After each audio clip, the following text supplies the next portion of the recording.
You didn't make a bad move in that race. You just looked like I love watching you race because you stay out of trouble, and then you have a nice place where you feel comfortable. Tell me what you felt like when Sinclair made the move, and then you reacted to that.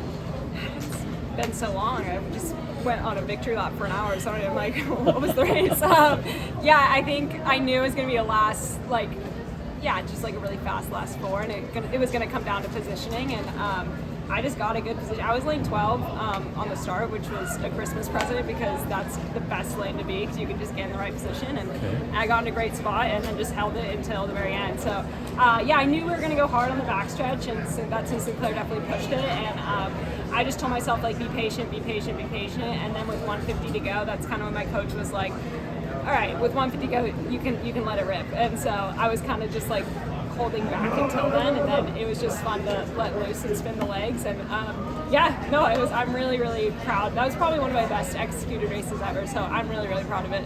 The first two laps were pretty pedestrian. How do you feel in races like that? Do you worry about people falling and stuff like that, or do you even concern yourself? Yeah, I mean, where I was, I felt good. I felt like I had clear track in front of me, but I felt there was people talking at one point in the race. There was I obviously heard that fall. So you're just grateful. All you can do is focus on yourself and try to stay really composed and not let that stuff get to you. But it was physical out there, but I was just grateful that I had clear track in front of me and I had a good position from the gun, essentially. Yeah. Nikki, when you were at Arkansas, did you ever imagine this is going to be your trajectory? No way. I mean, as a junior, I made it to nationals, and I think I was 6th in 2017. So it was whoa, I could do this. But I think it's never linear, right? You think as a junior you're 6th, and the next year maybe you're 5th, and then no, my career's been this and that, and then the past few years it's finally been been a linear But even then, there's ups and downs. This season I've had it's been really hard the past 6 months, to mentally make a change and have a new coach, a new setup. I had a hamstring thing come up in May. I've never had a muscle injury before, and I'm just trying to baby that and get back to it, especially with my speed being my biggest, proponent. It's scary when you can't access all your gears, and so I'm just really proud of how I showed up today, and just ran a race I'm really proud of. How's the new coaching relationship? Everything working well for you? Yeah, no, I love Julie. It's really cool to have a coach who's been in the shoes before. She's an Olympian in the 1500, and one of the last things she said to me today, she was just remember to enjoy. We talked about tactics for an hour, and then the last thing she said was also just remember to enjoy it, because this is what you're really gonna miss when you're on my side of things. And I was yeah, this is it. These are the moments. A lot of people ask me how am I going to celebrate? I was that last 150, that was the celebration. Doing it, being in the race, in the moment. So I'm just really grateful to have her perspective as just someone that's been in the shoes before. And I think we're just so similar, and we just track nerds, and we can nerd out about track together. And it's been awesome. No, she's I think one of the best coaches in the country for sure. Were there any challenges switching coaches mid-year? I think just the mental battle of, I think any athlete faces this when you go through a change of, okay, was it my coach or was it me, right? Or was it a mix of both? And so I think just kind of mentally reassuring myself hey, I've been successful under a lot of different coaches. It's not just one coach one time that makes me, it's actually me. And so Julie was really influential in repeating that to me. And so, but you obviously there's struggles, and I think change, even if it's good change, is hard. And the 1500 specifically this year, it's not just me that made a change, it's almost the entire field. Yeah. And it's really cool to see the top three, me, Emily, Sinclair, we're all people who made big coaching changes. Some people moved, and it's just cool to see we're still running well. And so I think just to any athlete, it comes from you, it comes from within, and coaches are incredible, guardrails, but it's you, and that's a powerful thing. And I think I'm just really, really grateful to be in this era of 1500 runners. For sure. Nikki, third straight national title outdoors. What do you owe that consistency to? I think just my body of work. It's no one workout or 1 year. It's the cumulative boring threshold stuff I do every Tuesday. And I think just staying healthy is a big thing. I haven't been injured in so long. Little things here and there come up. But I think just consistency in the body of work, and living at altitude I think is huge. I respond really well to 7,000 feet, and I've lived there. I moved there in 2022 because I was pissed off I didn't make the 2021 Olympic team, and I was like, okay, my speed's there, but I really need to work on my strength. And so I dedicated the past 3 years of my life to building my strength, and yeah, I think I'm finally like where I want to be. Where does Julie live, and how often do you get to like work out with her and practice with her? She lives in Philly, so we do remote coaching, but we communicate all the time. We talk almost every day on the phone or text, and it's really challenged me to be a better communicator.